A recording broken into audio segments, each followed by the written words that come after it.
Hey there, I'm Incomp. Today I will be talking about Black and White, a skin made by Avast. Well, this skin is minimalistic. There's not much to look at, which I personally think is to the skin's detriment. I think that Avast should have used some of the fancy tricks to skin stuff that they shouldn't be able to. For example, you can skin the upper section of the screen by using these small mode icons. It would have been better to use that to skin out the blue lines, since they break the whole black and white theme. Anyway, the song buttons look nice. The top right triangle thing is kept consistent with the bottom buttons, so that's cool. I see a lot of skinners struggle with the spacing between the bottom buttons, but Avast seems to have nailed that problem down very well. The hover effect on them is also neat. As for the mods, they get the job done, but I wish that there was more effort put in here. Yeah, the easier, harder, and special mods are all color-coded, but that's about as profound as it gets. Feels like these poor guys were little more than an afterthought.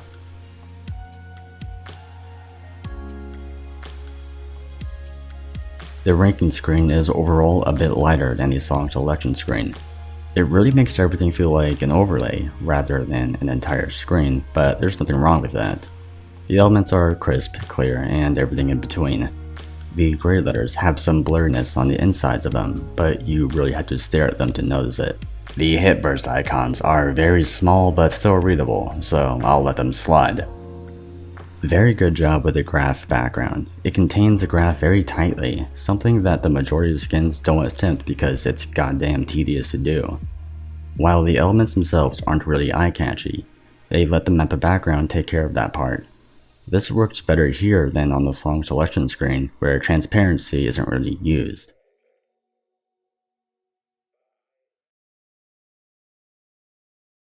As you can see, the skin doesn't use combo colors or combo numbers. Instead, it uses object colors, where these circles are a lighter gray while the slider heads are darker and dots instead of numbers. I don't find this to affect readability a lot, but I can see why some people would get turned off by it. If you're not sure, I suggest giving it a try. I would say that the main issue plaguing the gameplay is the cursor. It blends in with the objects, especially the slider bodies, very easily, and you are going to lose track of it until you get accustomed. The spinner is cool. It's like a clock, but your cursor is still going to get lost in it. The hit sounds are the wooden ball clacky ones, nothing special. The pause loop is this weird buzz sound that's going to drive someone crazy. I usually don't like silent pause loops, but that would have been preferable over this. The pause and fail screens aren't really anything spectacular, but they do their job. Apart from those things, the gameplay follows one rule of good UI design. It does not get in your way. It's there when you need it and gone when you don't. Not a lot of skins share this trait.